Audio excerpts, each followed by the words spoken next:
дано този път да бъде последния сервис. Акаминова. Топката е спасена. Рангелова. Браво, български момичета! Златна победа на България в този двубой, в този финален матч. Най-големият успех за българските волейболистки. Заслужена е радостта на нашите момичета, на техния треньор Васил Симов, на всички зрители, изпълнили до краен предел трибуните на столичната зала Универсиада. За първи път България печели златния медал.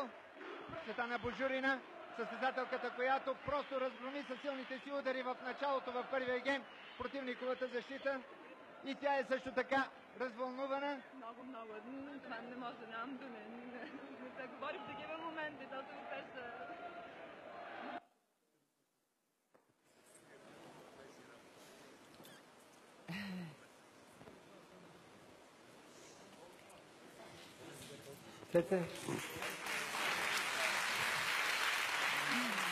Вече 28 години не мога да получа отговор на незададения въпрос. Как така се случи, че вие, възпитаничките на Васил Симов, пред очите на 2000 в залата и на милиони пред телевизионните екрани, съумяхте да преминете пътя от малката надежда до голямата радост и да сътворите истински подвиг?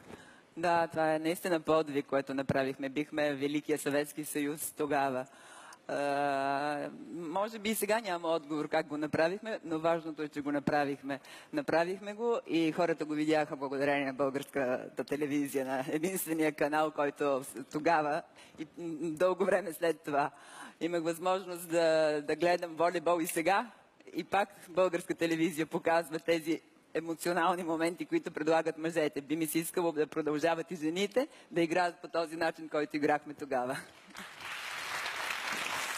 Действително, волейболът, както и баскетбола през 80-те години, има запазена територия в програмата на Българската национална телевизия. Но все пак, вие успяхте да наложите волята си над най-добрите в света. Това са съветските волейболистки. Възпитаничките на Карполи, които във всички прояви на европейски, световни, олимпийски игри винаги заставаха на стълбишката на победите. Може би ви зарази ентусиазма и оптимизма на Верка Стоянова. Единствено нещо, което мога да кажа, че тогава бяхме сигурно ние най-добрите с Верка. Не само ние и жените, а жените и баскетбола бяха страхотни. Те спечелиха този сребърен медал в Москва. Мъжкия национален отбор по волейбол с Златанов, който е в публиката и който е неговото име и в Америка и навсякъде и в залата на славата. И въобще бяхме добри. Точно така, обаче една от тези сребърните медалистки от Москва, Ванчето Дърманджиева, ми вика: Кедър, прекъсвай ги, така че съжалявам, прекъсвам ви.